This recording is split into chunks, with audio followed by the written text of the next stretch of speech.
more questions have been asked over the High Speed 2 rail project, the fast line which was going to be running between London and Birmingham, which has branches added later to Manchester and Leeds, but with the spending watchdog, the National Audit Office, saying now the economic case for it hasn't been made.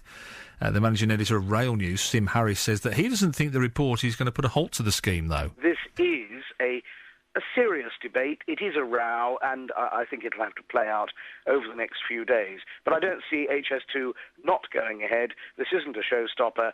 It is certainly a rather unfortunate bump in the road.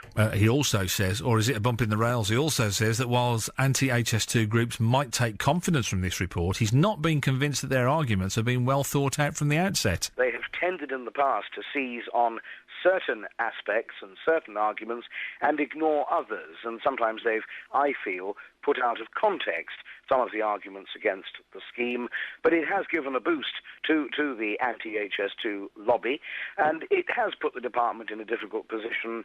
But I don't believe HS2 stops here at all. Sim Harris there, who's the editor of Rail News, listening to that, and joining us in the studio, Joe Rukin from Kenilworth, who's campaign manager for Stop HS2. Morning, Joe. Morning, Shane. Thanks for coming in this morning. Rather than getting into the he said, she said, because both sides have been accused of putting their case in a favourable way to them, let's talk about what the National Office the National Audit Office is saying. Do you take great comfort from what they're saying today? Well, absolutely. They've been saying a lot of the things that we've been saying for the last 3 years. The whole case has been fabricated. Like, one of the best examples they came up with was that for business passengers, they're using 12-year-old study that says that no businessman or woman works on a train. So if you've ever been on a laptop, on a train, and seen someone tapping away on a laptop or working with a PDA or even a pen and a bit of paper, you're wrong. All time on trains is wasted, therefore you can put a cash value on the time saved, and hey presto, you get £12 billion of benefits come from the completely spurious idea. They're also saying, right, you're saying it's going to rebalance the economy, cure the north-south divide. We don't see that in your business case. What we see is nothing like that, and we've always said, from Stop HS2 point of view, and you look at the international comparisons, it will drag more stuff to London. But I think the most important thing in this report that's actually being completely missed so far is the National Audit Office have said, right, 32.7 billion to construct it. There's a 3.3 billion pound black hole on that. Add the cost of the trains, 8.2 billion.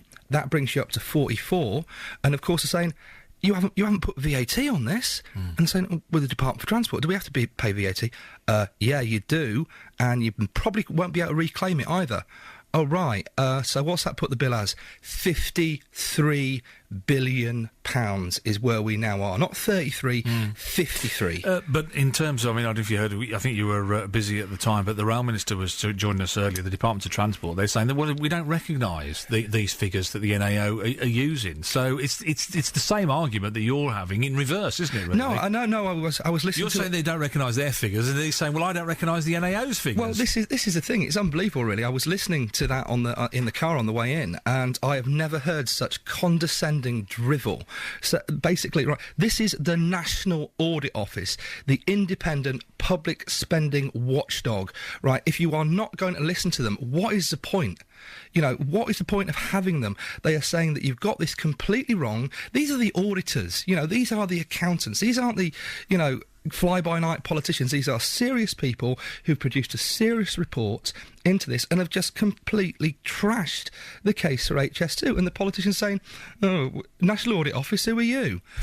Ridiculous. And very quickly, as a final point, does this change anything? As Sim Harris said, it's just a bump in the road. This isn't really going to change anything at all. Do you think this adds significant strength to your argument? Of course it does. And this is why you're getting Simon Burns and Patrick McLaughlin touring the studios today, because they are panicking about this. Because you've got to remember that just this Monday they put a bill to Parliament saying, give us a blank cheque for HS2. We want more money. We've no idea how much money we want. Trust us. We'll report on how much we spent after the next election, if that's all right with you.